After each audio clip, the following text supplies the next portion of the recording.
Saúdo os irmãos com a paz do Senhor e desejo um bom dia, uma boa tarde, uma boa noite para você que está chegando aí no canal. Seja bem-vindo, né? Receba a paz do Senhor, receba um abraço e receba essa palavra que eu vou deixar para a sua edificação espiritual, que se encontra no livro de Levítico, né?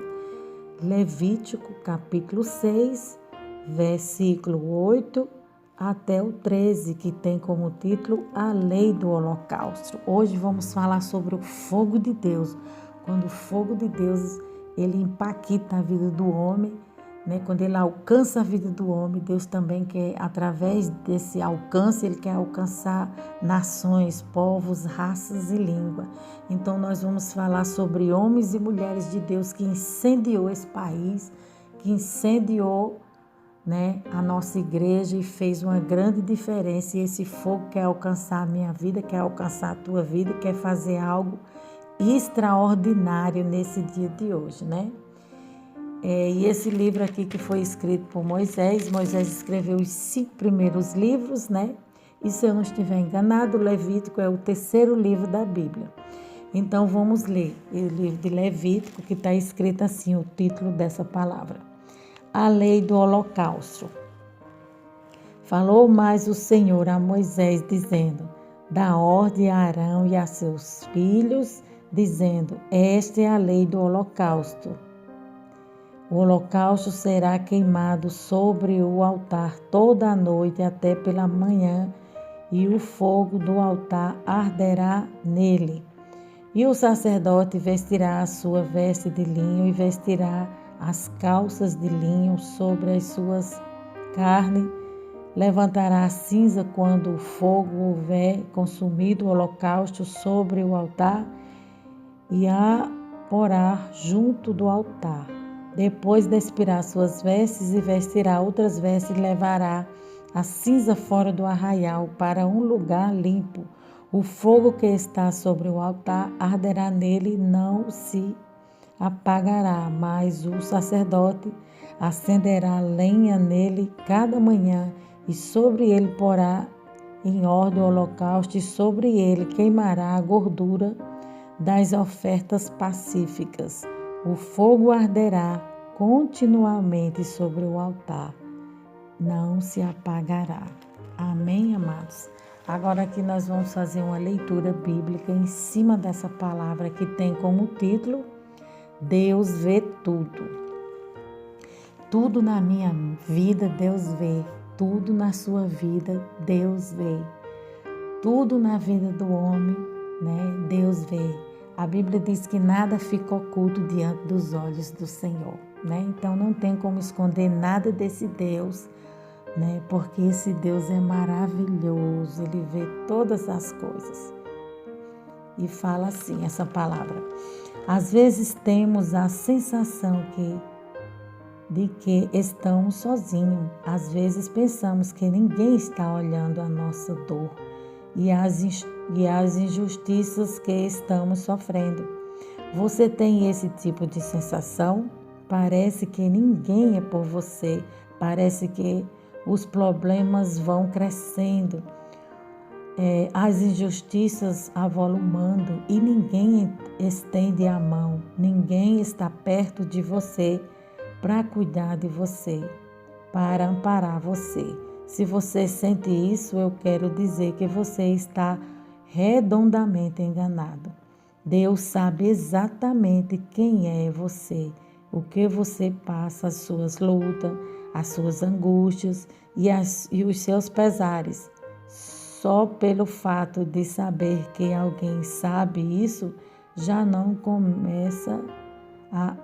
começa a acalmar, já começa a acalmar o seu coração. Deus acompanha tudo e todos, cada detalhe da nossa vida. Nada é sem importância na nossa existência, a ponto de Deus simplesmente desprezar, né? A ponto de Deus simplesmente de desprezar, jamais, né? Deus cuida muito e muito e muito de nós. Deus hoje, nesse dia, olha para você e diz: filho, tenha calma, eu te conheço, eu sei do que você precisa. Por isso, tenha paciência, as coisas vão se ajeitar. Glória a Deus por essa palavra.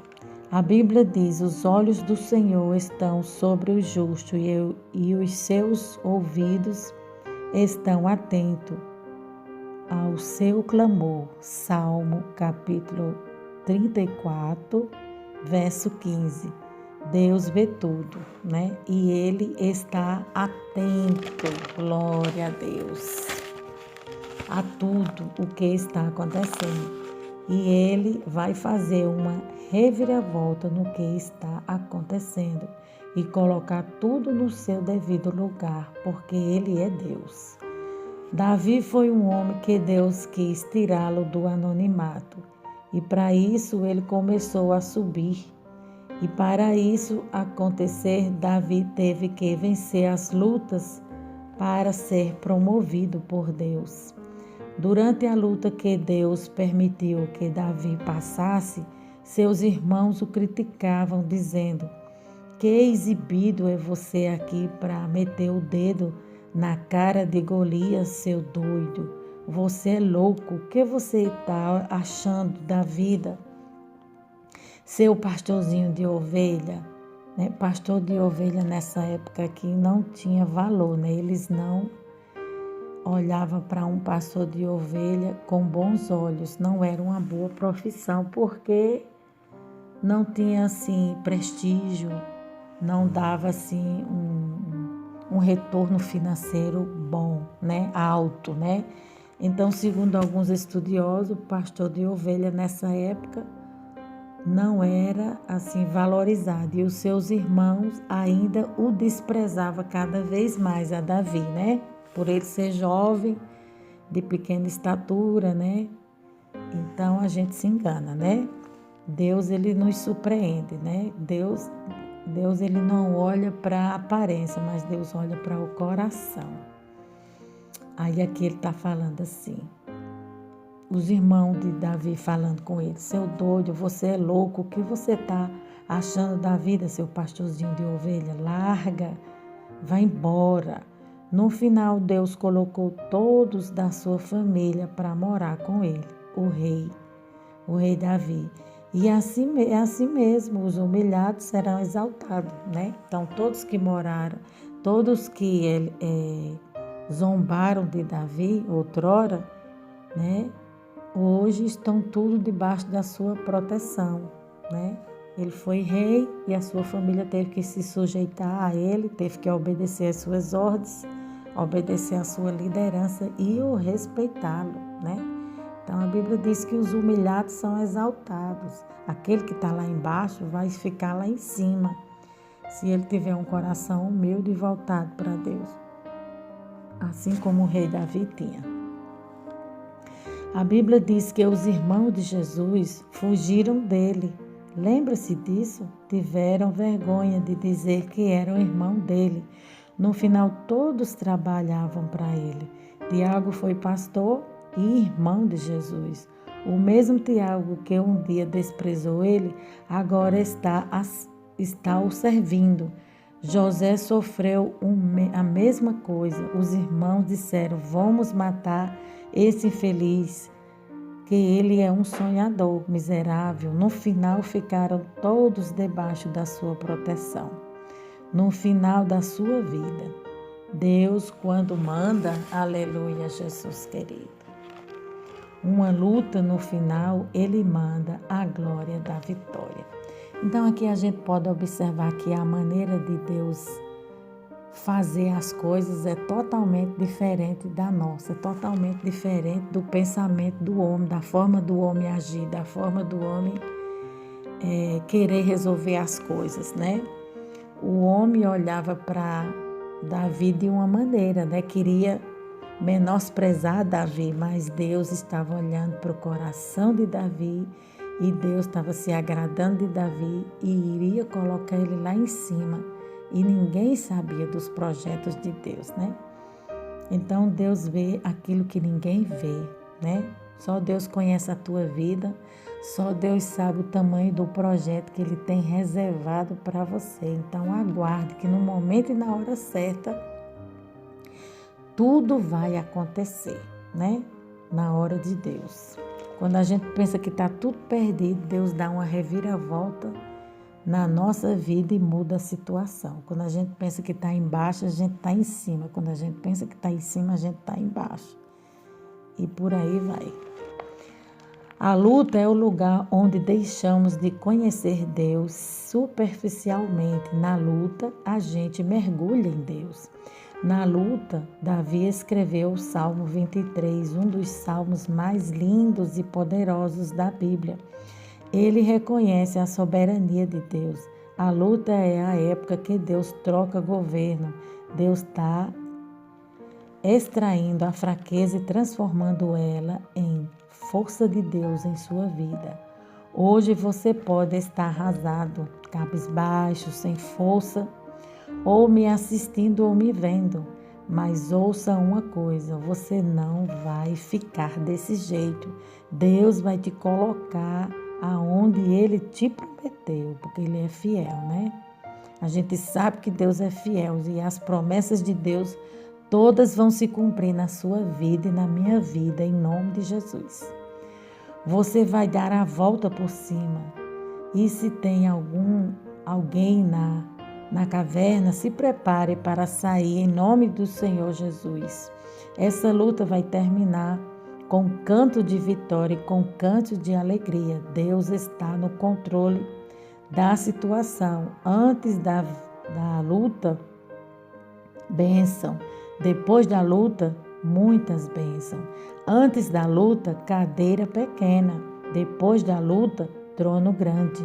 Antes da luta, sem dinheiro. Depois da luta, gerente dando café quente e água gelada e chá. E lhe chamando de doutor. Alabra subérgia. Glória a Deus. Está falando de lugar de honra. Para aqueles que vencem a luta confiando em Deus, há um lugar de destaque, há um lugar de honra reservado para a sua vida, para você que é fiel, né? Deus está falando com a geração eleita, com o povo que confia nele, com o povo que é cheio de autoridade, de fogo, de unção e de poder. Luta é lugar que eu aprendo a orar melhor. Às vezes Deus está com saudades da gente, né? Ele está falando aqui que Deus às vezes bota uma lutazinha na nossa vida, permite uma luta que é para a gente se aproximar dele, para a gente se aproximar de Deus. Aí aqui fala, glória a Deus, aleluia, Jesus querido. E o holoforte da honra, da glória, faz a gente esquecer dele. E ele diz, meu filho, eu estou com tanta saudade de você que eu preparei uma luta maravilhosa para te aproximar de mim. Se Davi não tivesse passado na caverna de Adulão, ele não era o que foi, ele não tinha se tornado o homem que alegrou o coração de Deus, né? O homem que venceu Golias não foi o homem que conquistou o coração de Deus. O homem que conquistou e fisgou o coração de Deus foi o homem que ficou em Adulão, porque soube esperar a luta ensinar, né? Soube esperar a luta ensinar, sobre gratidão e te dar uma aula. E outras coisas, quando você ora com fé, ele está falando que a luta ela vai te ensinar a orar com fé, a luta ela vai te promover, a luta ela vai te aproximar de Deus, porque todas as vezes que a gente está em batalha, em guerra, em luta espiritual, a gente se aproxima de quem? De Deus. A gente corre para os pés dele, a gente ora, a gente jejum, acorda de madrugada, acorda de manhã, a hora que for necessário. Quando a gente está debaixo de luta, a gente quer vencer ela. E para a gente vencer ela, vencer os obstáculos, a gente faz de tudo nessa vida, né? Agora, quando a gente está em bonança, as coisas estão tudo bem, a gente se acomoda, né? E o lugar de comodismo não é o lugar que Deus espera de mim e de você. Deus quer que a gente fique sempre em posição de guerra, preparado para o combate, né? Há um momento de descanso, mas não é a vida eterna que a gente vai ficar no descanso. Não é para sempre o descanso. O descanso a gente passa aqui uma horinha de refrigério, mas depois vem outras guerras, porque as nossas guerras é espiritual, a nossa batalha é constante, é contra o nosso inimigo invisível, que é Satanás. Então ele não dá trégua, ele não dá descanso, ele está sempre bombardeando a igreja, perseguindo, caluniando, acusando. O papel dele é matar, roubar e destruir. E cabe a mim e a você estar de prontidão, como um soldado de guerra pronto, com capacete, couraça, escudo, com a armadura de Deus, cheio do fogo de Deus para vencer a Satanás. Que a gente só consegue vencer ele cheio do Espírito Santo de Deus. E aqui nós vamos ver o que a palavra fala sobre esses homens cheios de Deus, o que eles fizeram diante de uma nação, né? Aí aqui fala, e outras coisas, quando você ora com fé, você bombardeia o inferno e toma posse da sua vitória. Os mais lindos salmos de Davi foram escritos depois da caverna, só que caverna é lugar de passagem, viu? Não residência fixa. Na caverna tem barata, na caverna tem escorpião. E se você der uma chance para ele, ele vai te matar. Se você der uma chance para o escorpião, ele está falando para esses bichos, né? Os escorpião, as baratas, cachorro, cobra, tudo isso são demônios, né? Está simbolizando demônios na Bíblia, né? Que a Bíblia fala que são demônios. Ele vai te matar. Não, na caverna tem morcego, mas tem um jeito de acabar com esses bichos. Vai bem no meio da luta e acende um fogo lá. Crente que não sente mais a presença de Deus é porque está morto. Crente sem fogo está apagado. Acenda esse fogo hoje na tua vida. Ele está falando, acenda esse fogo hoje em tua vida, o fogo de Deus, né? Com fogo eu vou ter luz, claridade, presença de Deus. O fogo vai iluminar o meu caminho e vai me levar de volta para Jerusalém. Eu posso ter saído humilhado, mas hoje eu volto cheio do fogo de Deus e com dolamita, que é calço e fortalecimento e calmaria para você rir, mas está falando o que significa dolomita. Vamos ler aqui para a gente entender direitinho. Dolomita é um mineral anidro de carbônio de cálcio e magnésio. Ele acalma e desinflama e tonifica e cicatriza e revitaliza a pele. Ele está falando aqui dessa dolomita espiritual, né? Ele não está falando das coisas terrenas, ele está levando para o campo espiritual. Essa dolomita, né, é um mineral. E esse mineral vindo da parte de Deus, ele vai trazer calmaria para a tua vida. Ele vai sarar tuas feridas. Ele só vai te fazer bem, né? Vai desinflamar, vai cicatrizar, vai revitalizar a tua vida espiritual. Dolomita é bom para insônia, né? As muitas noites de sono perdida que você passou, né? Deus vai restaurar, Deus vai repor, Deus vai colocar tudo no seu devido lugar.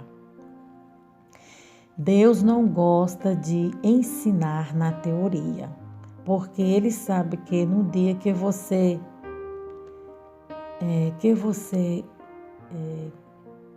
tiver que atender o chamado que Ele tem para você, a teoria não será o suficiente. O que Ele tem para você é sim na prática, né? Teoria é conhecimento e prática é melhor ainda, porque você já conhece e você pratica. Então Deus quer passar a gente no fogo, Deus quer passar a gente na fornalha, nesses processos todinho, para que a gente venha dar frutos, amadurecer, ser melhor e possa ajudar outras pessoas lá na frente, né?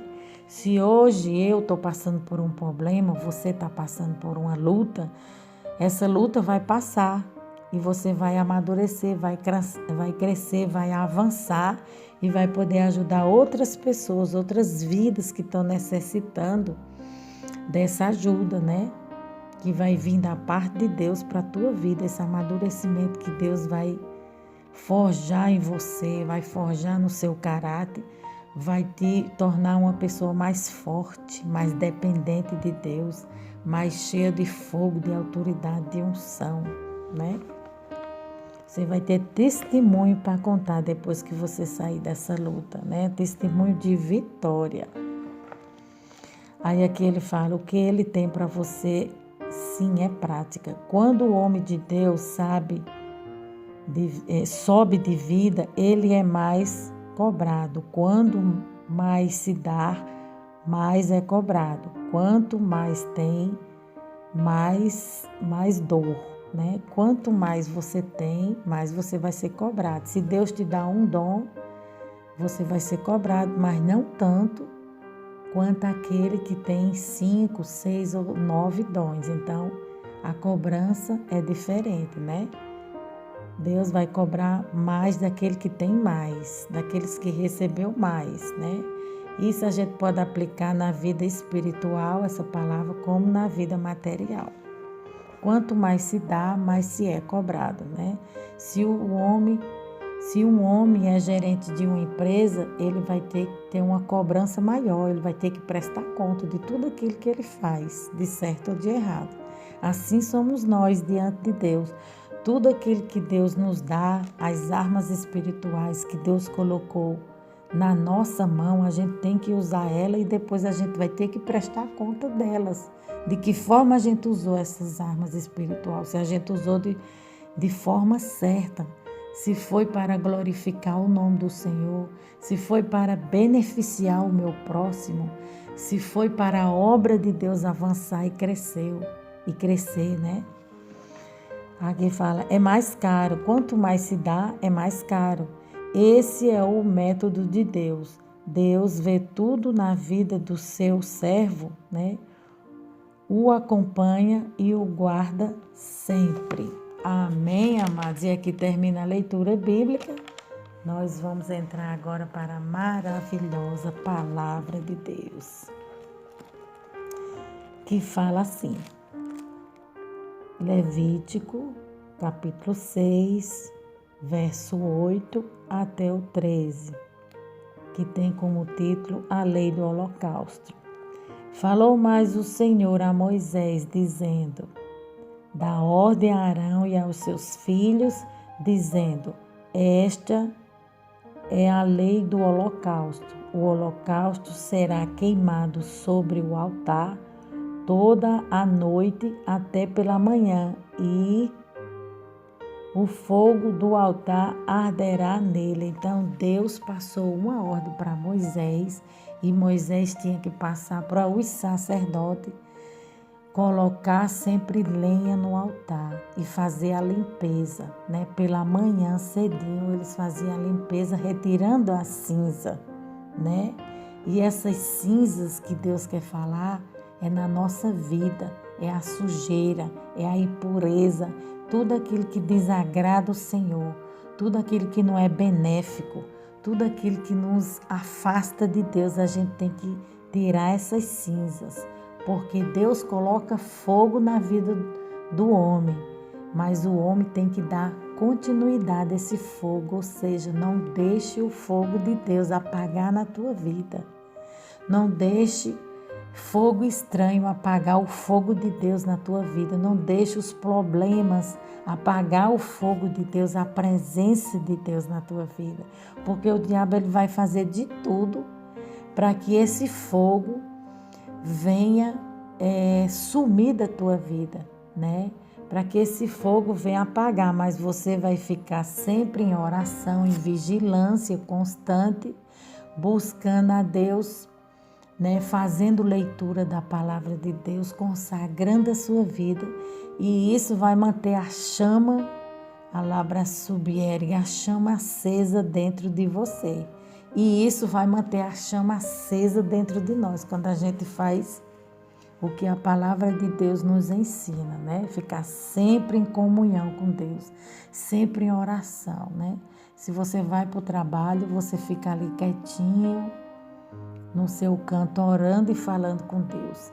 Se você tem um momento reservado para falar com Deus, ali você vai tirar um momento, né, um secreto com Deus, você vai buscar a Deus intensamente, profundamente. Né? Você vai tirar horas e horas falando com Deus e você vai se encher mais e mais da presença do Senhor para que tua vida venha a ser abençoada e para que você possa abençoar a vida de outras pessoas. É necessário que você esteja curado, sarado, cheio, revitalizado, né? Eu não posso curar outra pessoa se eu não estiver curada. Mas se eu for uma pessoa curada, né? Por Deus, na presença de Deus, eu vou poder ajudar uma multidão de pessoas. Então é isso que Deus quer, que o fogo não saia da vida da sua igreja, do seu povo, da nossa vida. Verso 9 fala: dá ordem a Arão e a seus filhos, dizendo: esta é a lei do holocausto. O holocausto será queimado sobre o altar toda a noite até pela manhã, e o fogo do altar arderá nele. Por quê? Porque todos que vinham trazer oferendas, que vinham trazer sacrifício, né? Tinha que ter fogo no altar para consumir aquela oferta, né? Que estava sendo oferecida a Deus, que estava sendo colocada lá para o Senhor. O fogo no altar do Senhor, nessa época aqui de Moisés, no tempo da lei, tinha que se manter sempre aceso e sempre limpo. Porque se tivesse cinza, a cinza era um impedimento para que o fogo acendesse, funcionasse de forma certa, né? As chamas do fogo no altar eram labaredas fortes e contínuas, mas para que isso acontecesse, o altar tinha que ser limpo. Todos os dias o sacerdote ia, 2 vezes ao dia, ele limpava o altar. Ele ia lá, recolhia as cinzas e jogava fora, tirava a cinza, deixava limpinho, colocava lenha, para que sempre que alguém viesse no altar do Senhor, o fogo estava sempre permanente, estava sempre ali, aceso, funcionando, para que todos pudessem colocar no altar do Senhor o seu melhor, o seu tudo, né? Aí aqui está simbolizando esse fogo na nossa vida, né? E o sacerdote hoje em dia, a Bíblia diz, né, no Novo Testamento, que todos nós hoje em dia somos sacerdotes do Senhor. E o altar é o nosso coração, que tem que estar limpo, não pode ter pecado, não pode ter sujeira, porque a sujeira ela atrapalha, a sujeira ela afasta o homem de Deus, ela apaga o fogo de Deus na nossa vida. Então a sujeira simboliza o pecado. O altar é o nosso coração e nós que somos o sacerdote entramos na presença do Senhor com nosso altar em chamas, pegando fogo, oferecendo a Deus o louvor, né? Pode ser um louvor perfeito. Você pode consagrar a tua vida e oferecer ela a Deus como um cheiro suave diante das narinas do Senhor, a tua vida vai chegar. Você pode oferecer no altar do Senhor os teus dízimos, a tua oferta, o teu melhor, o teu tudo. É isso que Deus está falando em sua palavra.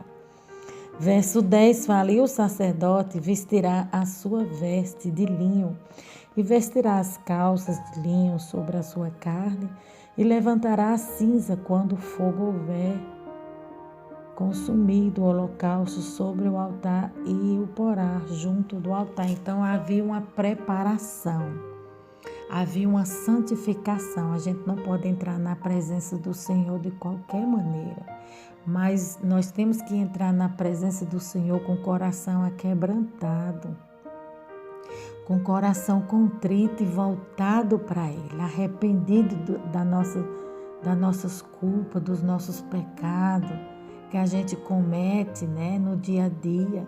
A gente tem que se preparar para entrar na presença do Senhor. Não é de qualquer maneira, não é de qualquer jeito que a gente vai entrar na presença de Deus, falar de qualquer maneira com Deus, mas falar com sinceridade, falar com Deus com coração puro, com palavras sinceras, com palavras de amor, com palavras de respeito, porque Ele é Senhor, Ele é Altíssimo, né?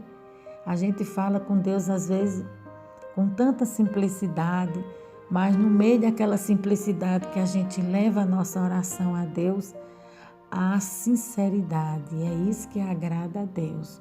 Deus não quer ouvir uma oração repetitiva, que a Bíblia diz que Deus não gosta. Deus não quer ouvir uma oração só para mostrar que você sabe falar bonito ou com eloquência.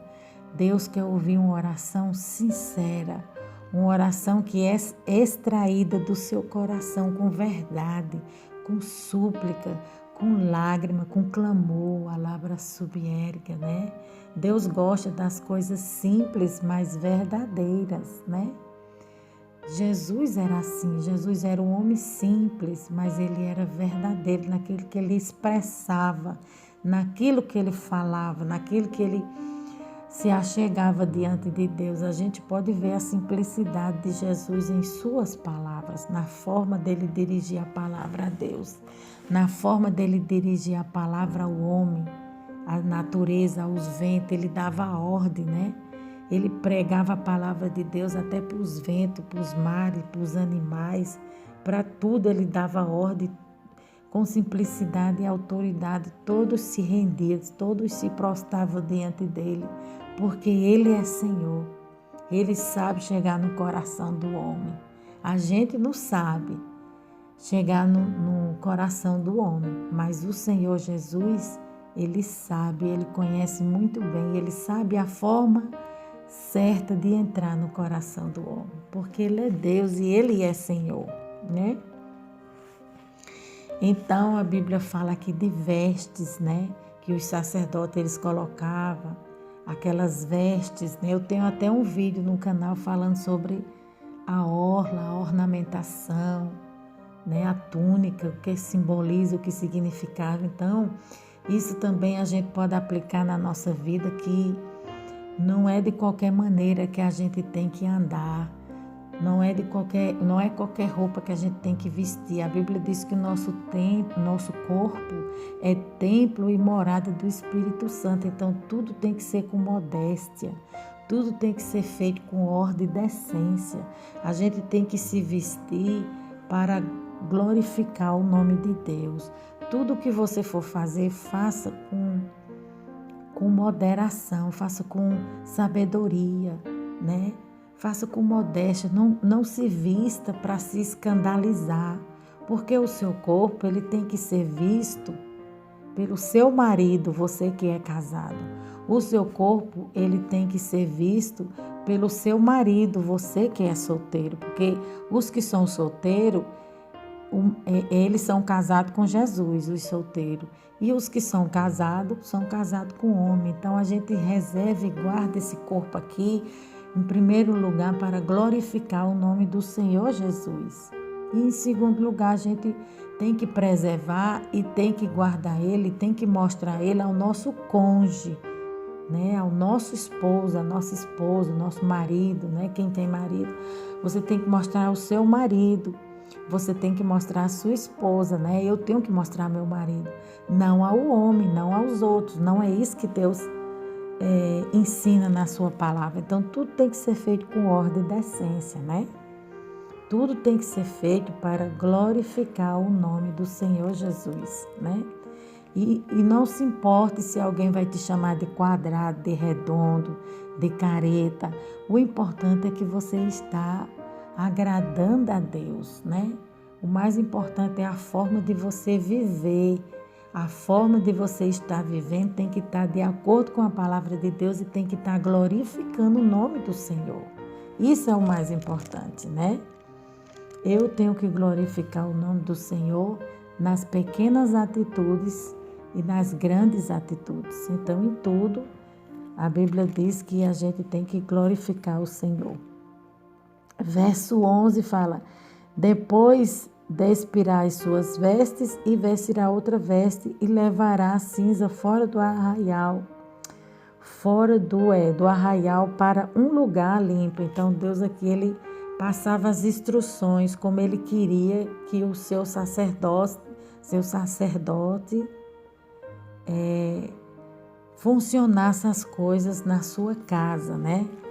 Tudo era feito de acordo com as instruções que vinha do céu. Tudo que vinha do céu era praticado aqui na terra pela sua igreja, pelo seu povo.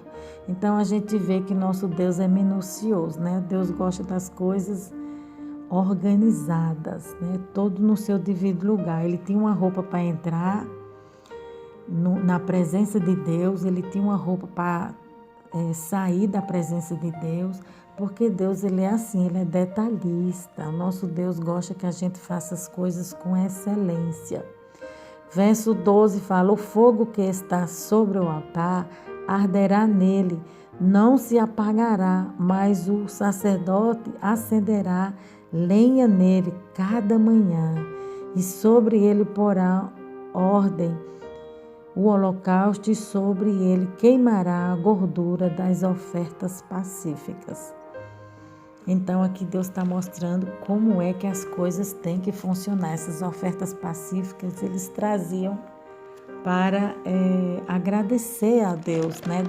Eles tinham um coração assim voltado para o Senhor e eles queriam agradar a Deus. Esses sacrifícios eram oferecidos por aqueles que desejavam expressar adoração e louvores a Deus, bem como sua paz, gratidão para com ele ou bênção recebida. Então, quando alguém estava satisfeito, feliz, alegre, levava as suas ofertas diante do Senhor com alegria. Aqui nos mostra que quando a gente está cheio do fogo de Deus, né?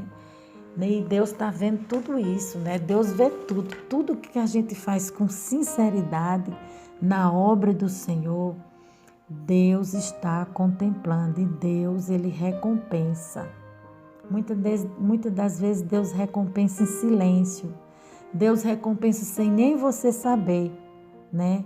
Aquilo que você fez na obra de Deus, você vai ser recompensado. E muitas das vezes essa recompensa vai alcançar os teus filhos, né? Os teus descendentes, a tua semente, a tua geração, né? O povo da tua casa, da tua família. Aí aqui fala assim, eu vou ler novamente aqui, o verso 12, né? Verso 12, o fogo que está sobre o altar arderá nele, não se apagará. Então, o fogo de Deus na nossa vida não pode se apagar, essa chama, essa tocha de fogo. Eu lembro quando eu era nova convertida, que eu tinha aceitado Jesus, eu senti um fogo queimando dentro do meu peito. Era um fogo que ardia, uma brasa de fogo, assim, um desejo de pregar, um desejo de louvar. Minha mãe dizia, você tem que botar a cama lá dentro da igreja e morar lá. Você só quer viver dentro da igreja, mas é porque tinha um fogo queimando dentro do meu peito.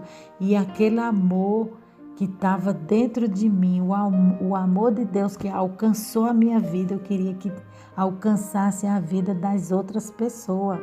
Então eu ia pregar dentro de um hospital de pessoas que tinham problema psicológico, pessoas que tinham problema mental, né? Então eu ia pregar no hospital de loucos, no hospital de pessoas assim insânias, que tinham uma série de problemas.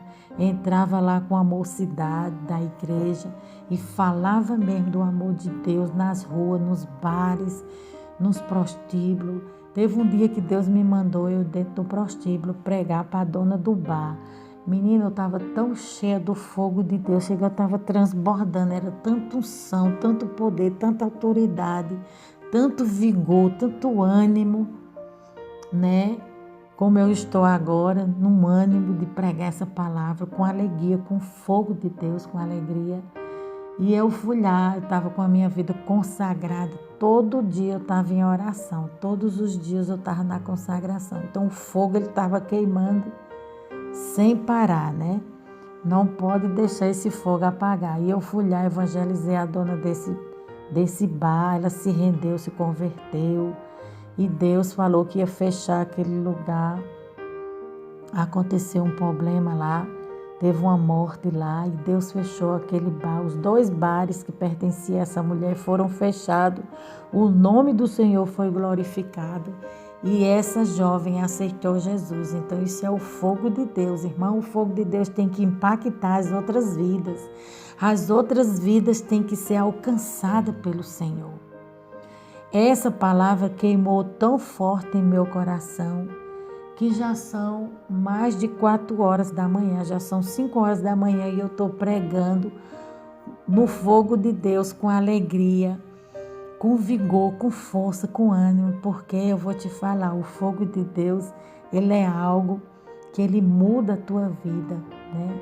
Ele coloca você de pé, ele te dá força. O fogo de Deus, ele queima toda impureza, ele tira toda iniquidade, toda sujeira que tem na tua vida. O fogo de Deus, ele é diferente do fogo do homem, né?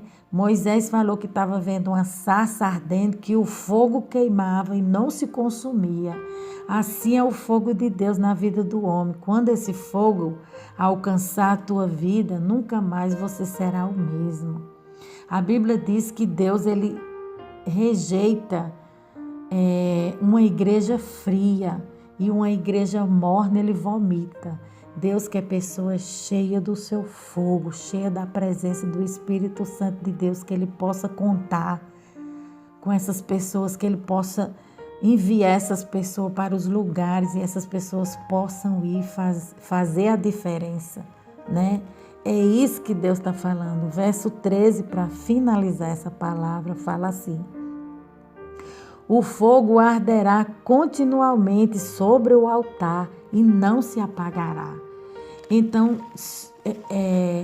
segundo o que a palavra de Deus fala, né? Segundo o que a Bíblia fala, a ordem de Deus era que o sacerdote mantesse o fogo no holocausto, mantesse o fogo no altar.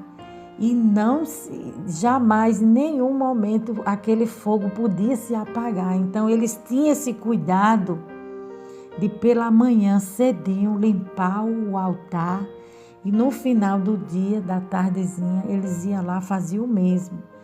Porque era uma ordem de Deus, o fogo não podia se apagar. Jamais o povo ia chegar ali com suas ofertas, com a sua vida para oferecer a Deus, para consagrar o seu animal ali. E o fogo tinha que ter fogo para consumir aquele altar. Na minha vida e na sua vida não pode faltar o fogo de Deus em nenhum instante, né? Em nenhum momento isso pode acontecer.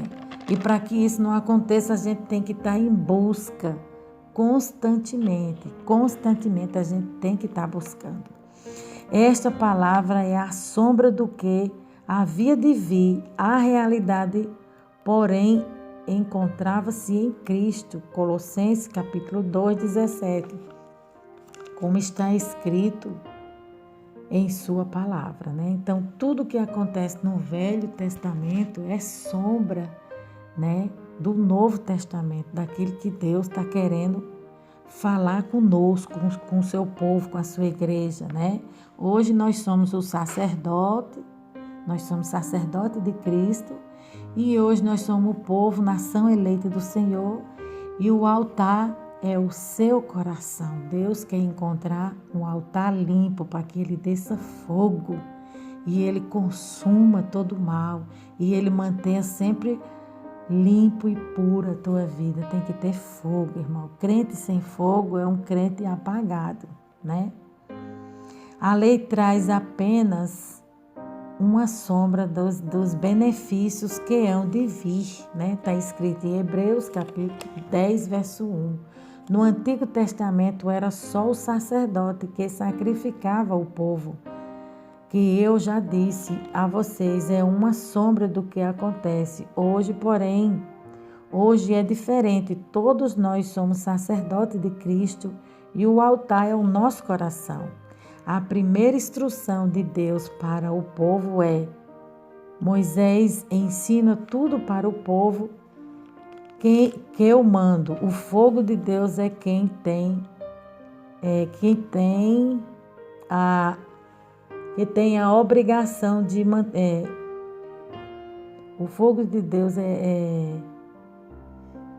que tem a obrigação de mantê-lo acesa em nós, né? O altar tem que ser tirado as cinzas toda manhã pelo sacerdote e à tarde, né? Igual eu falei, o teu coração é o altar de Deus, não esqueça disso, guarda essa palavra preciosa no teu coração. E as cinzas é o pecado, são coisas velhas que só faz atrapalhar, tem que ser removido, né? Tem que ser removido. Para Deus operar, tem que ter lenha nova. Em 1 Pedro, capítulo 2, verso 5, vocês também estão sendo utilizados como pedras vivas na edificação de uma casa espiritual para serem sacerdócio santo, oferecendo sacrifícios espirituais aceitáveis a Deus. Glória a Deus. Por meio de Jesus Cristo, vocês, porém, são geração eleita, sacerdócio real, nação santa, povo exclusivo de Deus, para anunciar as grandezas daqueles que os chamou das trevas para a sua maravilhosa luz, que é o Senhor Jesus, né? Hoje nós somos o altar de Deus. O altar tem que estar limpo como é que está o seu altar hoje, né? Ele está fazendo uma pergunta. Deus vê se tem fogo na tua vida. Nesse tempo, Deus ordenará que esses homens que temem a Deus em manter a chama acesa. Toda a história da reforma desde o Éden começou com fogo. Ele está falando que toda a Bíblia começou com fogo e vai terminar com fogo. Oh, glória! Toda a história da reforma desde o Éden começou com fogo e toda a Bíblia tem fogo. Todas coisas pequenas manifestam coisas grandes. À medida que você obedece, vem outras maior e outras até a estatura de varão perfeito. Deus vai trabalhar na sua vida, né? Ele está falando. Deus não quer te usar, mas te possuir. Não é o quanto você tem de Deus, mas o quanto Deus tem de você. É o mais importante, ele está falando. Não é o quanto você tem de Deus, mas é o quanto Deus possui da sua vida, o quanto Deus tem de você, que vai fazer a diferença, que vai fazer com que esse fogo permaneça e arderá, né? Arderá continuamente, né? E não se apagará na sua vida. Você nasceu para cumprir uma missão, né? Você nasceu para cumprir uma missão. Eu lembro que quando eu passei por um arrebatamento, eu fui arrebatada ao céu, né? Quem quiser conhecer essa história melhor, pode assistir um vídeo aí no meu canal que fala o céu por dentro. Aí eu conto com mais detalhe como aconteceu esse fato na minha vida. Então, Jesus falou para mim que eu tinha uma missão aqui na terra. Eu fui arrebatada ao céu, conversei com Jesus. Foram poucas palavras que eu conversei com Jesus e Jesus mandou retornar para a terra porque eu tinha uma missão aqui para cumprir. Então, isso nos ensina que todos nós temos uma missão aqui na terra. Jesus veio com a missão aqui na terra de cumprir a vontade do Pai Celestial e Ele cumpriu a sua missão e já retornou, já voltou para o Pai. Então eu e você não é diferente. Cada um de nós temos uma missão, né? Embora a missão de cada um seja diferente, mas a gente só vai conseguir executar essa missão com excelência, com perfeição, se o fogo de Deus estiver continuamente sobre o altar da nossa vida. Isso é verdade, ele não se apagará. Então você tem uma missão e você só vai partir dessa vida para se encontrar com o teu Deus quando você cumprir tudo aquilo que Deus tem reservado para você. Procure a descobrir hoje o que Deus tem reservado para a sua vida. Você que não sabe, você que não tem conhecimento. E você que tem conhecimento, continue nessa jornada, continue nessa marcha, nessa caminhada, porque você está caminhando rumo a Jerusalém, a cidade santa. Logo, logo se encontraremos lá, em nome de Jesus.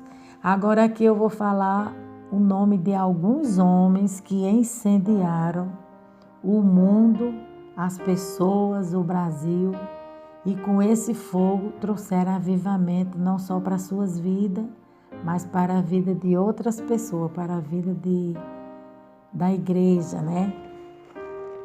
Homens que incendiaram, foi John Wesley, né? 1703. Aos 17 anos, ele se formou em teologia, foi missionário, foi pastor, realizou o seu chamado numa tribo indígena.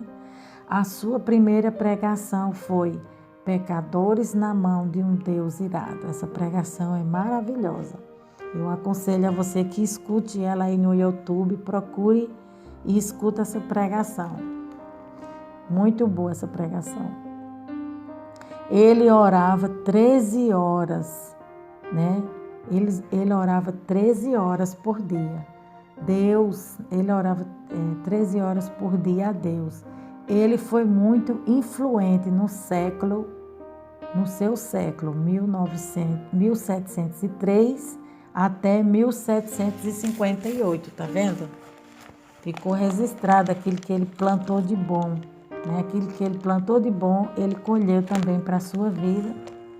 E também essa colheita também abençoou a vida de outras pessoas. Ele se dedicou tanto ao Senhor que quando ele pregava, as pessoas se rendiam a Deus, né?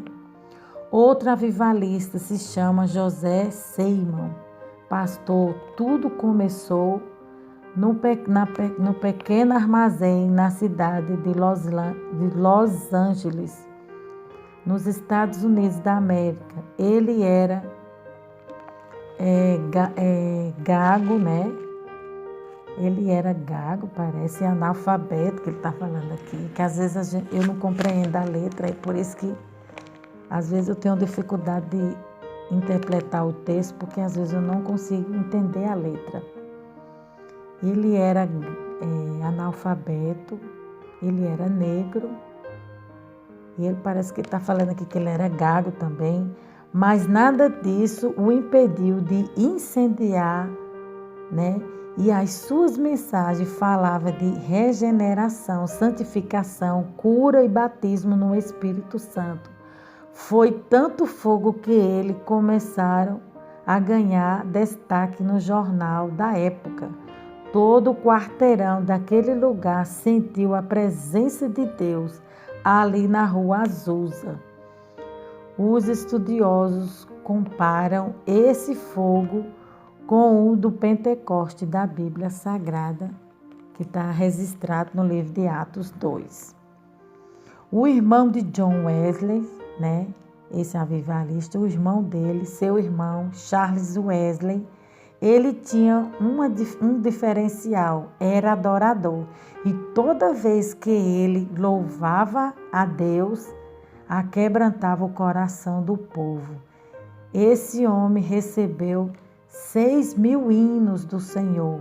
Ele louvava e o seu irmão adorava em cruzadas e o fogo caía. na medida que que o fogo caía, né? O fogo de Deus caía, incendiava o coração, a vida, né? A chama do fogo queimava ali e muita gente se rendia ao Senhor. E muitas curas e milagres também aconteciam, porque onde Deus está, né? Alguma coisa tem que acontecer, né? Onde Deus está, o mal tem que sair. Onde Deus está, a enfermidade ela é expulsa, a enfermidade cai por terra. Aonde Deus está, a depressão também ela é repreendida, cai por terra. Aonde Deus está, a tristeza sai, todo o mal sai. A Bíblia diz que a tristeza diante de Deus ela salta de alegria. Porque Deus, ele é o Todo-Poderoso, né? E o Martim Lutero, ele orava antes de ir para a faculdade, na biblioteca, né? Antes de estudar, ele produzia muito mais. Ele orava tanto, Martim Lutero, e antes dele ir para a faculdade, né? Antes dele fazer os seus estudos, ele orava tanto a Deus que ele produzia muito mais. Ele fazia tudo com excelência. Tudo que a gente apresenta a Deus, né? Nas primeiras horas do dia, né? Eu tenho isso comigo e a Bíblia fala também. O dia da gente começa melhor quando a gente apresenta o Senhor. Eu vejo assim. Todas as vezes que eu inicio o meu dia apresentando ao Senhor pela manhã cedinho, o dia ele tem um sabor diferente, o dia ele tem algo diferente, acontece algo diferente no seu dia quando você faz a sua primeira oferenda ao Senhor, a sua primeira oferta ao Senhor. É o seu louvor, a sua adoração, o seu clamor, a sua consagração, a sua vida íntima ali, o seu devocional. As suas primeiras horas do dia começam a fluir, sua vida começa a render, entendeu? A progredir, a andar para frente, né? Os 2 filhos de Arão morreu por trazer fogo estranho no altar. Foram escolhidos por Deus, mas não vigiou Nadab e Abiú. Eles fizeram o que Deus não ordenara. Alguns comentaristas dizem que eles entraram bêbados na presença de Deus, né? Está escrito em Levítico 10, verso 9 e 11. Não beberás vinho, nem bebida forte, nem tu, nem os teus filhos contigo, quando entrares na tenda da congregação, para que não morrais. Estatuto perpétuo será isso entre as vossas gerações. E para fazer diferença entre o santo e o profano, e entre o imundo e o limpo, e para ensinais aos teus filhos de Israel todos os estatutos que o Senhor lhes tem falado por meio de Moisés. Levítico 10, verso 9 e 11. Então, depois que os 2 filhos de Arão fizeram isso, né? Deus enviou essa palavra para o seu povo. Então aqui Deus está dando um ensinamento poderoso, que a gente não deve chegar diante de Deus com fogo estranho. A gente não deve chegar diante de Deus, ele está falando aqui, apresentando a Deus o que Caim apresentou, o nosso pior. Apresentando a Deus, dando a Deus qualquer coisa, oferecendo a Deus qualquer oferta, qualquer holocausto. Nem não. A Deus a gente tem que dar o melhor, porque esses 2 foram consumidos vivos no tempo da lei, porque eles foram mortos, né? Os filhos de Arão, Nadab e Abiú, porque eles chegaram diante de Deus com pecado, com o coração endurecido, sem se arrepender e trazendo fogo estranho. Então vamos ter cuidado com fogo estranho, vamos ter cuidado com movimento estranho, com formas de cultuar Deus estranha, porque Deus é santo e Deus não se deixa enganar e Deus não se deixa escarnecer. A Bíblia diz que Deus é santo, santo e santo. Quem for santo se santifique mais e quem for sujo se suje mais, né? Por que Deus está falando assim? Aquele que não quer saber de Deus, que não não dá ouvido à palavra de Deus, continue suas práticas, né? Já que a pessoa não quer saber de Deus. Mas aquele que quer saber de Deus tem uma santidade verdadeira, tem uma santidade legítima diante da presença do Senhor. Não mistura as coisas, não traga mistura para o Senhor, né? Que Deus não gosta, né? A Bíblia diz que a gente não pode misturar o certo com o errado, né? O errado com o certo. O que é de Deus é de Deus, o que é do diabo é do diabo, o que é do homem é do homem. Então, cada coisa no seu devido lugar. Então, tem muita gente pregando a palavra de Deus de forma errada. Tem muita gente ensinando coisa errada, fazendo tantas heresias, danças, profanando, com tantas coisas erradas na casa do Senhor. E a gente tem que ter cuidado com pessoas que vêm botar a mão na sua cabeça, orar, profetizar, revelar a sua vida. Então tenha cuidado, e para isso você tem que ter fogo no altar, ter uma vida de oração para você não ser enganado com essas coisas do inimigo, com esses fogos estranhos, né? Temos que manter uma vida de santidade. Palavras que falam do fogo, palavras que falam do fogo, aí fala aqui, está escrito em Jeremias capítulo 20, verso 9, não mencionarei, mas falarei o seu nome, e como se um fogo ardesse dentro de mim, né? Então aqui Jeremias está falando que quando Deus falava com ele, né? Quando Deus falava a sua palavra com Jeremias, é como se um fogo ardesse dentro do coração dele. Ele sentia a presença de Deus, né? A melhor coisa do mundo é carregar a presença de Deus na nossa vida, porque a presença de Deus, ela faz a diferença, né? Aonde você chegar, você faz a diferença. Você que anda com a presença de Deus na sua vida, né? Eu lembro de um testemunho que meu marido fala, que teve uma época da sua vida que ele buscava tanto a Deus, tanto que quando ele chegava perto dos drogados, né? Pessoas que usam droga, as pessoas começavam a chorar, começavam a sentir a presença de Deus na vida dele, começava a chorar. Assim pode ser na vida de qualquer homem que se dedicar em buscar as coisas do alto, as coisas de Deus para a sua vida.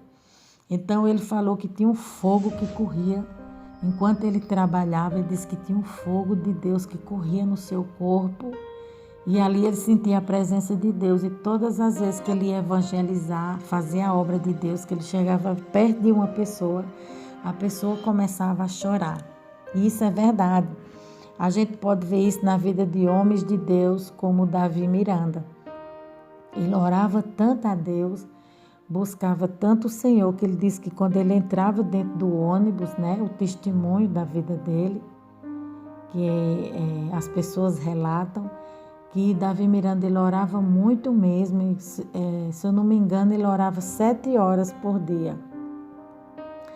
Então ele orava muito, né? Ele tinha esse ministério de orar, e quando ele entrava dentro dos ônibus, né, as pessoas caíam, caía, porque era o poder de Deus, o fogo de Deus na vida dele, que incendiava não só a vida dele, mas queimava todo o mal que estava ao redor, né? Todo o mal que está ao redor da sua vida, o fogo de Deus vai queimar. Por que um satanista, um macumbeiro, uma pessoa endemoniada não consegue ficar perto de um homem de Deus? Porque ele sente o fogo de Deus, ele sente a presença de Deus e ele se afasta. Ele manifesta, se ele chegar perto, ele cai por terra, porque a presença de Deus é gloriosa e é poderosa, né? Então ele não consegue ficar perto do homem de Deus. E o Salmo 3 fala, meu coração ardia no peito quando eu meditava, o fogo aumentava.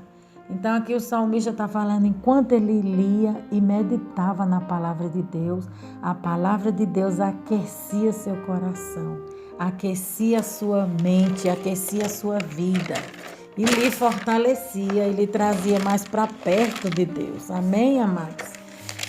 Deixe o fogo de Deus incendiar a sua vida. O fogo de Deus hoje vai te pegar. O fogo de Deus hoje vai queimar todo esse mal que assola a sua vida. Receba fogo de Deus nessa hora, em nome de Jesus. E aqui nós vamos trazer o resumo ou a conclusão dessa palavra que fala: os olhos de Deus. E o Shai significa o poder de ver e compreender as coisas. Salmo 34 fala: os olhos do Senhor estão sobre os justos.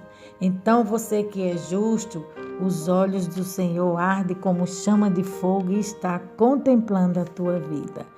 Luta, a palavra luta significa reorganizar os meus valores. Combate, corpo a corpo, combater corpo a corpo, briga ou disputa, né? O fogo tem o poder de limpar, purificar e tirar a impureza na vida do homem, né? Ele aquece, ele tira a frieza. Glória a Deus e glória a Deus por essa palavra linda e maravilhosa que o Senhor tem nos entregado nesse dia de hoje. Holocausto, sacrifício de animal como oferta a Deus. Esse termo ganhou um outro significado completamente diferente após o final do século após o final da Segunda Guerra. No ano de 1945, 12 de agosto, os hebreus, aqui no ano de 1945, de agosto, aí aqui ele está fazendo outro comentário, os hebreus sacrificavam suas vítimas queimadas. Então, o holocausto, ele tinha um intuito aqui na Bíblia, né, de oferecer animais. As pessoas ofereciam animais para que os seus pecados fossem perdoados, né? E também o holocausto, ele tem outro significado. Os hebreus sacrificavam as suas vítimas queimadas. Então, a expiação significa purificação, reconciliação do homem com Deus. Expiar significa sofrer a penalidade por um ato pecaminoso,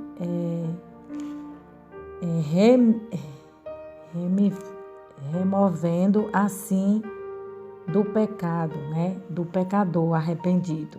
Cinza era a sujeira do altar, né? As raízes de amargura fazem o fogo esfriar. A cinza que ele está falando aqui é pecado. Cinza significa sujeira do altar, são raízes de amargura, coisas ruins, ressentimentos, né? Palavras, mágoas que o homem guarda no seu coração. Aí aquilo ali impede o fogo de Deus aquecer a sua vida, né? Impede o fogo de Deus incendiar a sua vida. Oferta pacífica. Estes sacrifícios eram oferecidos por aqueles que desejavam expressar adoração e louvores a Deus, bem como sua paz, gratidão para com Ele ou bênçãos recebidas. Agora em 1 Pedro 2, capítulo 5, fala: nós somos o sacerdócio. E em Hebreus, nós somos o altar e o próprio sacrifício, né? Tem pessoas que colocam a sua vida no altar do Senhor, né? A nossa vida, a Bíblia diz que a gente tem que oferecer ela como cheiro suave e oferta agradável ao Senhor, com boas práticas, né? Praticando e fazendo sempre o que é bom. E a Bíblia fala que nós somos a semente tem que morrer para viver.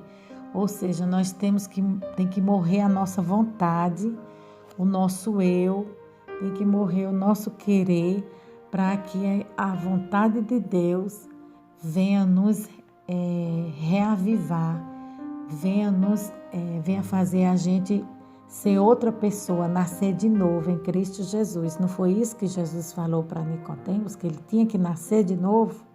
Então a gente tem que morrer para viver, tem que morrer o nosso eu, o nosso velho homem, a nossa carne, as nossas vontades, para que a vontade de Deus prevaleça em nossa vida, né? Para que o fogo de Deus permaneça em nosso altar e ele não se apagará.